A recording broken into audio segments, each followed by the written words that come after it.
Hey guys, welcome to the channel, and in this video I will show you how to create and share a photo album in OneDrive. So first you want to go to photos, of course, and then you go to albums, and then you want to tap the press icon, and then here you'll see add new, and you want to press album.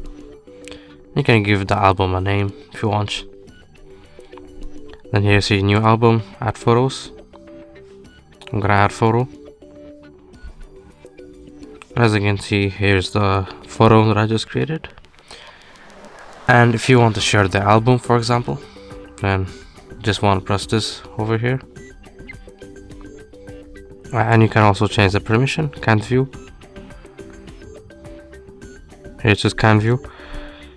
So now you can invite, you can copy the link, or you can send an email to the person. And basically that is it. That is it for this video.